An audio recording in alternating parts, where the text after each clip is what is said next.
Hi everyone, good day and welcome back to my channel.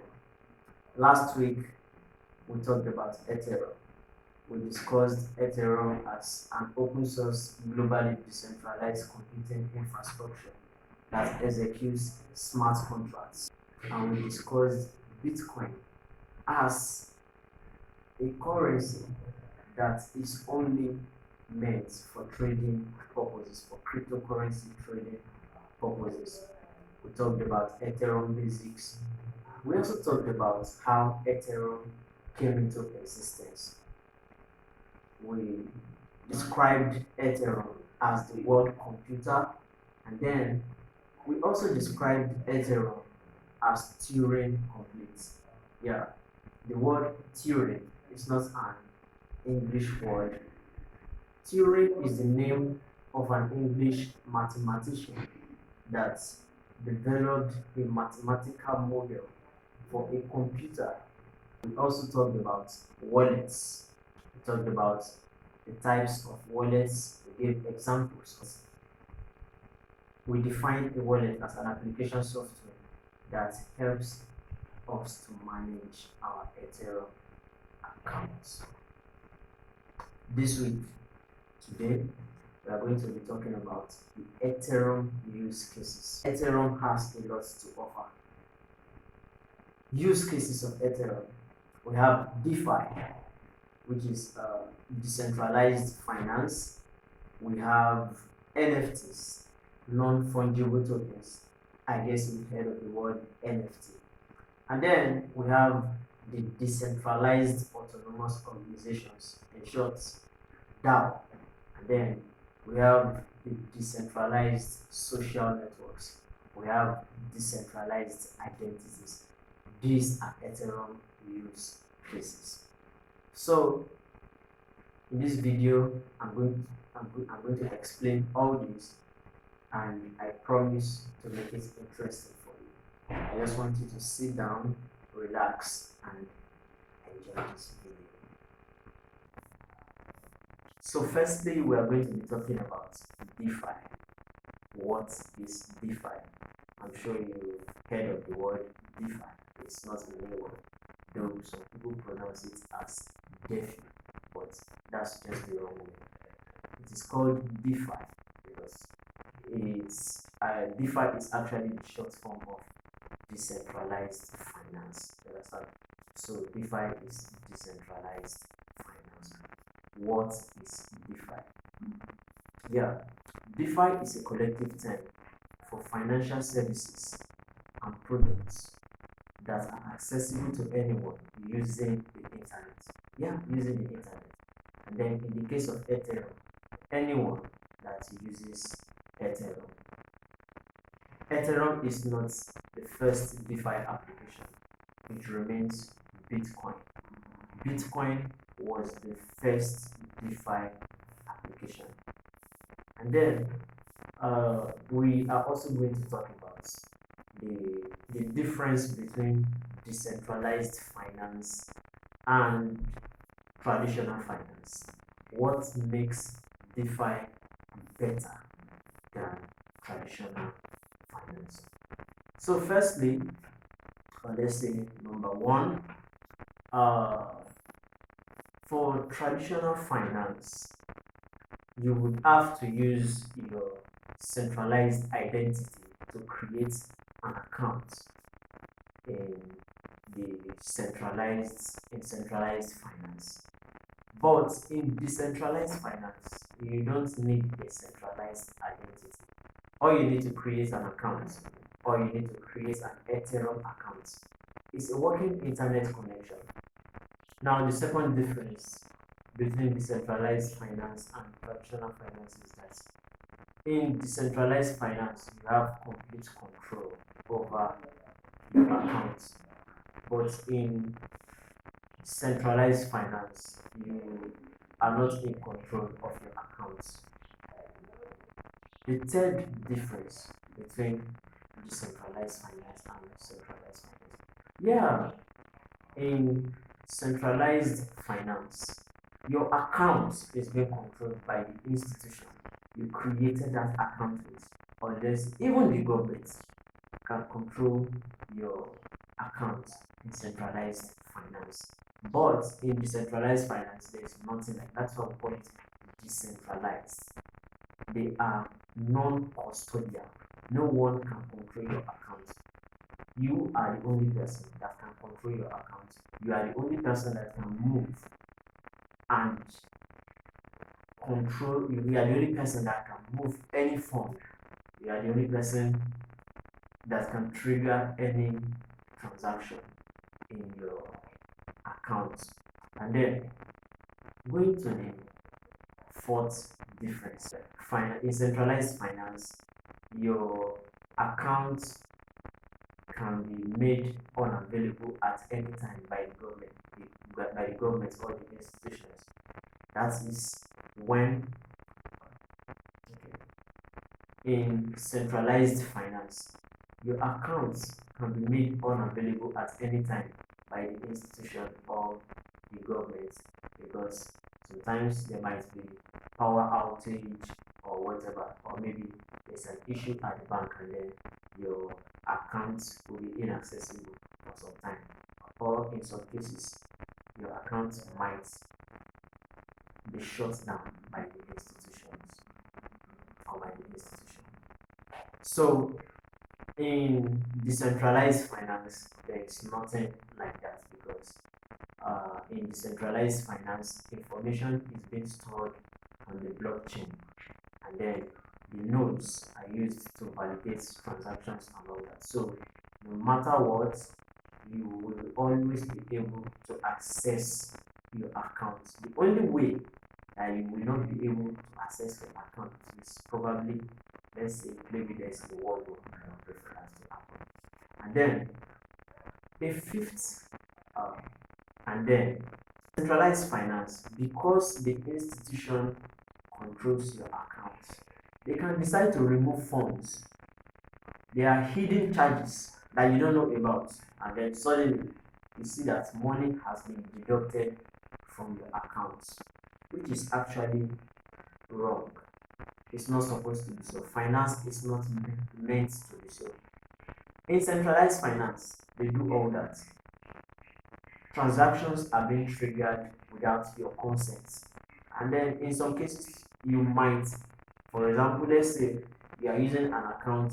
For example, let's say you have an account that has been inactive. Let's say you are not using your account. You might come back to see a negative balance on your account. That's wrong. In decentralized finance, there's nothing like that, because you have complete control over your account. No one can trigger any transaction on your behalf. It's either you or no one. No one can trigger a transaction in your accounts. So that's the difference between decentralized finance and centralized finance. When I say centralized finance, so that is the difference between centralized finance and decentralized finance. Note that a good example of centralized finance is your bank, the banks, the traditional banks out there. So I want you to know that DeFi actually makes so I want you to know that DeFi actually makes finance easier. So we are going to be talking about DeFi applications. One, that is for lending and borrowing. We have Oasis, and then for token swaps, more like trading, we have Uniswap and we have 1inch. The protocols I'm talking about at the moment are all on the Ethereum blockchain. We'll talk more about Ethereum-based projects. And then for prediction, we have the Poly market. We have for payments, we have Tornado Cash. Tornado Cash is quite popular. And then for portfolio, we have Zappa, we have Zero. So those are applications of DeFi. DeFi has so many applications, but these are the few that I can mention at the moment. So how DeFi works is this. Your smart contracts is more like the traditional institution, because your smart contract already contains the rules that are to be applied. Your smart contract contains the rules that are to be applied, the codes and everything. They are all contained in your smart contract. So you don't need a third party to do anything.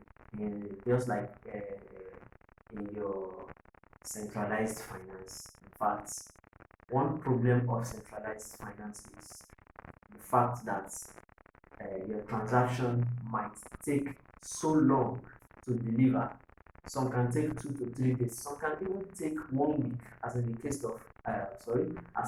of Western Union. So decentralized finance makes finance a whole lot easier. And then your smart contracts are public for anyone to view because they are on the blockchain. When you go to the block explorer, etherscan.io, you see everything being registered on the blockchain. So there's no hidden charge anywhere, there's no hidden fee, there's absolutely nothing hidden. Your smart contract is there to serve as your bank. It executes everything that you need to make finance easier for yourself. We've been able to point out the difference between centralized finance and decentralized finance. Have you heard of the word CeFi? Yeah, I've been mentioning DeFi. Have you heard of the word CeFi? CeFi is being practiced by the centralized finance systems like Binance, Wobi, MEXC, Gate.io, Coinbase, and much more, many others. They practice centralized finance, and then they offer their services through centralized exchanges. That is and then they offer their services through their centralized exchanges, or we can just call them centralized exchanges. Yeah. In DeFi, we don't trade on centralized exchanges. We have to make everything decentralized. So in DeFi, we trade on DEXs, or let's say a DEX. What is a DEX? A DEX is a decentralized exchange.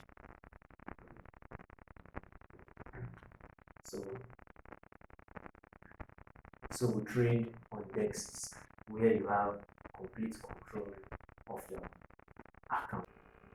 NFTs. What are NFTs?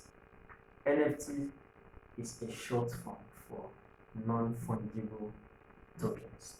So NFTs are non-fungible tokens in that they cannot be exchanged for other tokens.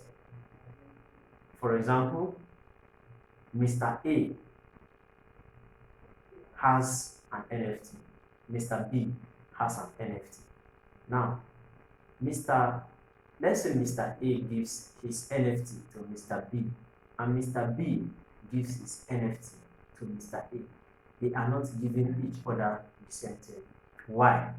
Of course, what they are giving each other might be of same value, but they are actually giving each other different items, because what makes an NFT unique is that every NFT has its own metadata. and every NFT has its own ID. So you can compare that to a situation where, let's say, Mr. A has Ethereum, Mr. A has one Ethereum, Mr. B has one Ethereum. If Mr. A gives Mr. B his Ethereum and Mr. B gives Mr. A his Ethereum, they are actually giving each other the same thing. So that is one way, or let's say that is the way NFTs are different from the normal ERC20 tokens. NFTs are not ERC20 tokens. NFTs are built on the ERC721 standard. So that makes them different from the ERC20 tokens.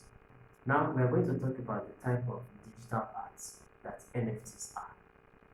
For example, your photos, your music, your video, your documents, even your real world items, your signatures, and let's say your real estate items and all that, they can all be tokenized as NFTs. Then we are going to talk about examples of NFTs.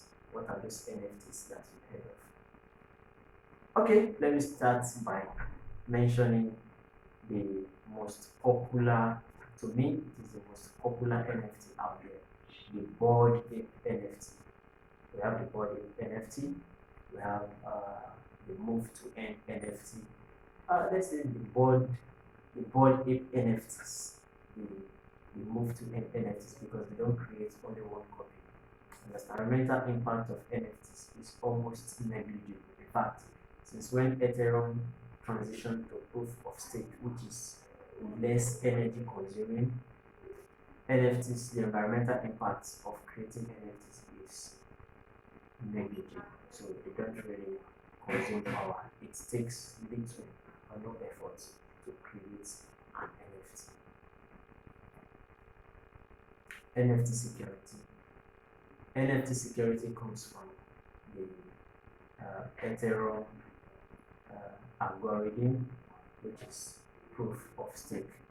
That is, no one can try to compromise your NFT, because anyone trying to do that will be caught by anyone running Ethereum software on their computer. So it is very, very secure. Your NFT cannot be compromised. So next, on Ethereum use cases, we are going to talk about the DAOs, the decentralized autonomous organizations. What is a DAO? What is a DAO? A DAO is a collectively owned blockchain governed organization working towards a shared mission. So a DAO has no leader or CEO. Decisions are being governed by proposals, and voting is being done by participants. In fact, a DAO is controlled by the smart contract code. Anything that is going to be done in the DAO has to come from the smart contract. In fact, you don't need to trust people in the DAO. The smart contract is enough to be trusted. The smart contract is 100% transparent, and you can view it on the blockchain. So that allows for collaboration, that allows people to come together to form a DAO and work towards their shared goal. So next thing we'll talk about, that's the decentralized social networks. Decentralized social networks are blockchain-based platforms for social interaction and content creation and distribution, which protect user privacy and enhance data security. I'm also going to talk about examples of decentralized social networks. Examples of decentralized social networks. We have Pipet, which is a micro blogging site, though it looks more like Twitter. Then we have another one, which is Mirror. Mirror is a writing platform. And then we have Minds. which looks like Facebook. Mind also offers the Mind token for publishing content and also for contributing to the ecosystem. So these three examples of decentralized social networks that I just mentioned all exist on the Ethereum blockchain. And then there are also some popular Web2 platforms that have integrated into the Ethereum blockchain as well. They use the Ethereum blockchain as well. For example, we have Twitter, or let's say crypto Twitter. Twitter also uses the Ethereum blockchain for NFTs. And then we have Instagram. Instagram also uses the Ethereum blockchain for NFTs. And then we have Reddit as well. Reddit, subreddit. So Reddit also uses the Ethereum blockchain to give rewards in form of ERC20 tokens to users of their platform for contributing to the community. So that brings us to the end of Ethereum use cases. Next week, we are going to talk about a more interesting topic. Thank you so much for listening, and see you again next week.